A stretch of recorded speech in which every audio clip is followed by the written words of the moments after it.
Good morning, everybody. It's been a while since I posted, so I figured I would do another update for you all.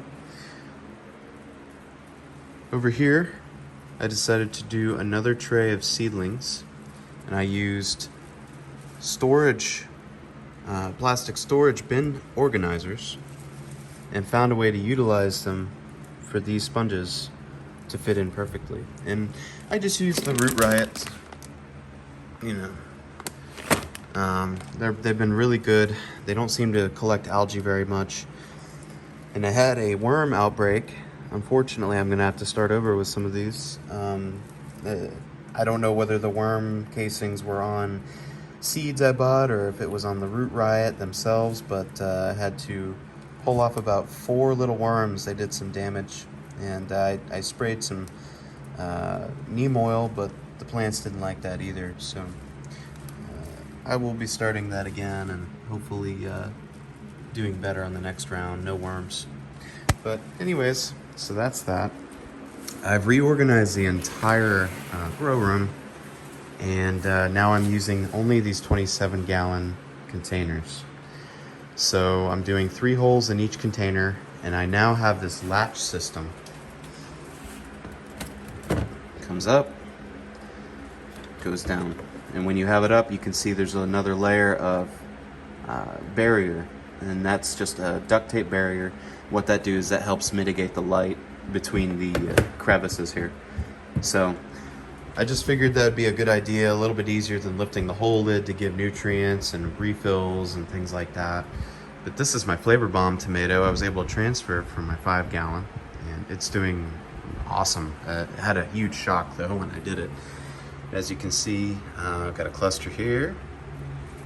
So I'm going to be taking the pollinator and sorting that out a little later, getting all these pollinated. And there's a bunch on there already starting to ripen, so be enjoying those soon. Down in this one, I've got Malokia, a very, very delicious spinach. Probably my favorite now. A lot of people like them cooked. I actually enjoy them in salads raw. I put them on sandwiches. I like them as a full replacement for spinach. They're quite dense nutrition-wise, and really been enjoying that. So you probably saw this as I was passing by. What on earth are these things? So these are grow towers using PVC pipe and these same 27-gallon containers. I really found a lot of use for these things. They seem to be very sturdy lids, and I wanted to put that sturdiness to the test, and it passed. But I did 2 of them. This one I just did last night. A couple people in one of my Facebook groups have been asking about it, so I wanted to give a breakdown on how these work and what you would need if you wanted to build one of your own.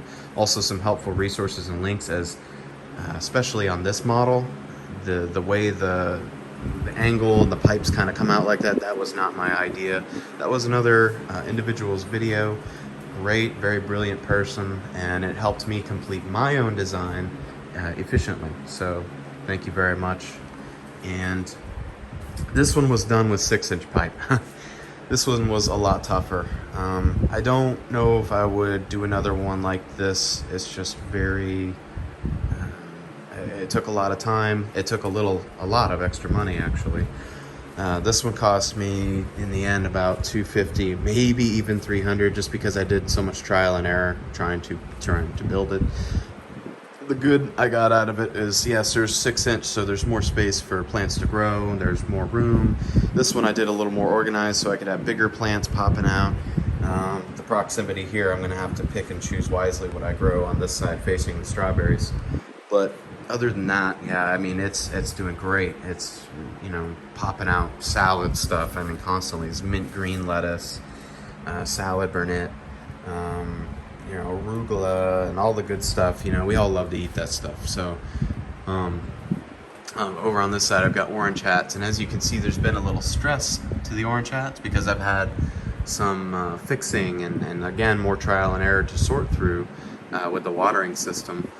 I was using 360-degree irrigation sprayers on the ends. As these go in the pipes right here, they just hang down and they have a 360 irrigation sprayer. But there wasn't enough pressure with this one. This was a VivoSun, pump down here, and it has a 10-foot lift. So by calculation, you have to make sure you don't exceed a length going up, against gravity of 10 feet in order to achieve flow. So what I had to do to actually break this down, because this almost stands, 6'5", I had to break this into 2 pipes. I also used a much thinner pipe because this is gauged based on 1/2 inch flow. Well, this is actually 0.17 inch flow, 25 inch OD tubing. So mathematically, the water is going to flow faster through a smaller point. So I'm able to achieve a higher lift using the same pump. So by the time it gets up to here, it splits off, and even though I'm splitting it, yes, that splits the flow again. Mathematically, it splits it up. I have used such small pipe that the pneumatic flow and everything is still able to achieve enough. It wasn't enough to spray 360, but it was enough to get some dripping going. And over time, I've been able to fix that flow. So now it actually comes down pretty good. You can hear it when it goes off on a timer. I just use this awesome BT Link timer. It's got 3 ports, so I'm able to put both of these towers on there, maybe a third one in the future if I ever want to do another one. Who knows? They're working pretty great, so you never know. But so yeah, basically that's how that works. There's a pump in the bottom of the reservoir. You fill this pump up with nutrients, and you fill it up with your water, and then you run the tube. It pumps up the tube through the 10-foot lift because of the VivoSun, splits, goes up, water feeds down, hits all the pots, and then goes down. And I have couplers down there, and in the bottom of the couplers are drain holes. I drilled some drain holes and it leaks right back down. And the reason you see the little boo-boo tape right there is because the other day I was trying to get these caps off, and unfortunately I have to use a hammer to beat them off. That's the problem with this model. It's not a very easy removal, so I would recommend for anybody who wants to attempt 6-inch to get the rubber caps. Much better. It has the screw-on fitting that you can tighten or loosen it with. So much better. If I could do this again, I would do that. So otherwise, it's fixed, it's good. And I use a piece of cloth because I put magnets on it. The magnets hold it there. The cloth actually blocks out the light really well. I thought about doing it on here, but I already had an extra tote that I had cut, the lid, the latch on. So I was like, you know what? I'll just do that. It looks good, and why not? So on this one, I did a little bit of a different design. Obviously, like I said, I took this heat gun and cutting tool and cut 2.5-inch holes for my 2-inch pipe and 2-inch baskets, because in each one of these holes that you make, you have to put a 2-inch pipe PVC collar, and that collar is what allows these pipes to set down properly. So you cut these 2.5 inches to make your hole initially. You take a 2-inch pipe with almost like a wedge end on it. You have to cut it yourself. You take that wedge end once the pipe's heated up, and you jab it in there from the bottom, and then you go up like this, and you go up and push, and as you can see, that indentation is from the 2-inch pipe pushing back against the pipe. And then in turn, this is all heated up, so this expands out, causing this really nice effect. It's really natural looking, it's really cool, and getting them all to look exactly the same was not easy either. There are some variances in the degree of angle, but the good news is they're all working. When I ran the system last night, it had no problems, no flaws, and so that's great. And on this one, I actually used a different brand of pump. I wanted something a little stronger, something that would produce more flow for these guys. So I got the Pulasco brand pump. It has a 13-foot lift, and it's definitely a heavier pump. Now, with these, I told you I did the 0.17 ID, 25-inch OD, 0.25-inch OD tubing going up and down. So in here I have it going through another net cup with a collar on it. It's just easy access. I found that to be so much easier than having the grommet over there. But there is a fitting you have to buy in addition to getting the pump. It is a 1/2-inch threaded adapter to a SharkBite 25-inch OD adapter. You can find them at Home Depot or Lowe's. I wish I had known about them a lot sooner, but they are wonderful. They plug right into the pump and allow you to use any size tubing you want. In this case, my 25-inch OD, 0.25-inch OD. So, and then I also have the electrical wire running through here. Is another reason I wanted to do the net cup with collar. You know, it's just really, really nice and easy. It looks better. It really does. And you know, there's probably more to come in the future, more design changes. And I always like to revisit things and do better. So, same exact design. Coupler on the bottom. Pipe sits on the coupler. Hole drilled in the bottom of the coupler, you know, into the lid. It's hot glued around the edges to seal it so water doesn't leak out. And then up top, a cap. This cap is so much easier. This cap actually comes on and off. It's just a regular flat cap. Now I will mention, this is Schedule 40 PVC. If you're gonna do this, do not get Schedule 40. Get the drain pipe. That's one big mistake and one big variance I've found. This has a foam core, so when you go to heat it up, not only are you going to cause a lot of bad fumes to release, so you don't want to breathe that in, but you also, you're not going to get that bend you're looking for. And I found that out the rough way, and that's why I had to cut these manual 2.5-inch holes and put these collars, you know, on there. Actually, I was cutting 45-degree angle fittings in half with the pipe cutter. It wasn't really fun, but so anyways, it sticks up like this. Not really a 45, but close, and some of these aren't true 45 angles either, but again, they're all working, they're growing, and that was the goal, to get more food vertically, save space, and, you know, be successful. So with this one, yes, it's just drain pipe, and it's so much cheaper.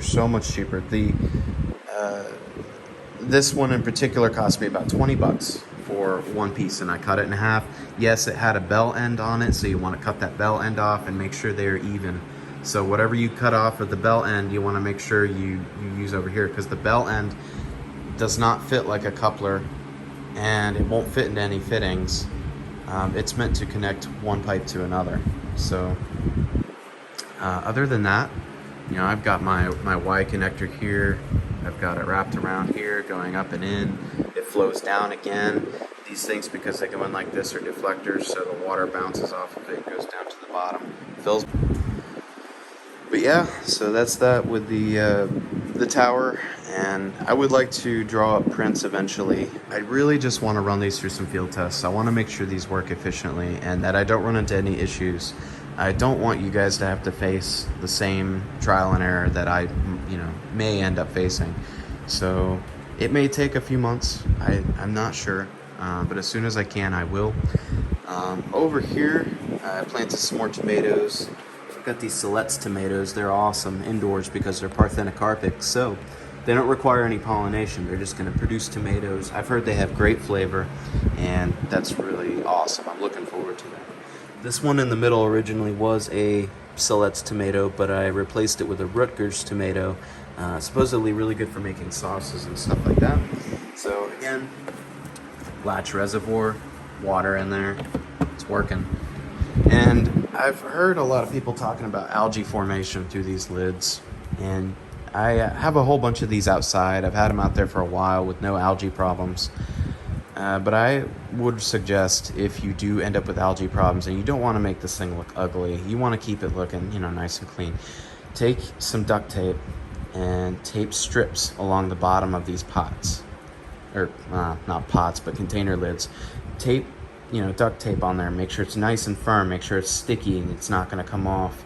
And that duct tape will provide you an extra layer of shade so that light's not going to get through, while keeping a good aesthetic look. Some of you might not care, but you know, I'm kind of a stickler with that. But that's just a way I found to get around it if you have the algae problems. Luckily, I have not, knock on wood. But so, I'm trying to think if there's anything else that I wanted to cover in this session. Oh yeah, so I'm in Tampa, pretty close to Tampa, and we had a huge freeze a few weeks ago, and man, my outside crop was pretty devastated. The tomatoes are coming back, but I'm going to be starting some new ones, and I would like to do a video on the outdoor setup. I don't think right now is a very good time to do it.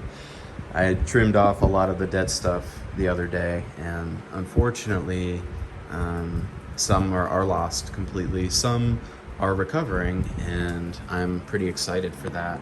So, you know, with all said and done, I'd say that I came off luckier than maybe some others that I've heard had some damage throughout that winter weekend.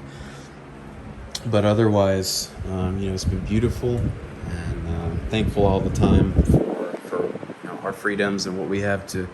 We're able to grow stuff like this, and you know, anybody can do this. And one more thing before I let you all go, I did acquire a 3D printer, and I've got some cool ideas. Stuff's coming out, and I want to.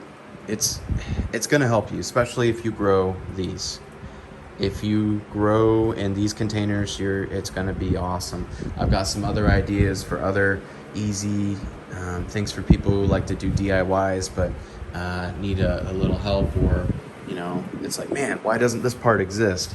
So there's definitely more to come, and I'm looking forward to that. I'm hoping to delve into the 3D printer world today. I've got the model drawn up, so I'm going to start running test runs, and we'll post back on some of that stuff gradually.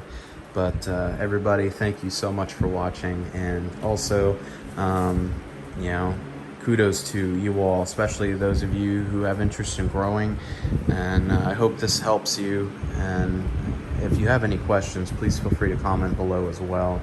And also, I hope everybody has a blessed day, and take care of yourselves. Thank you. Bye.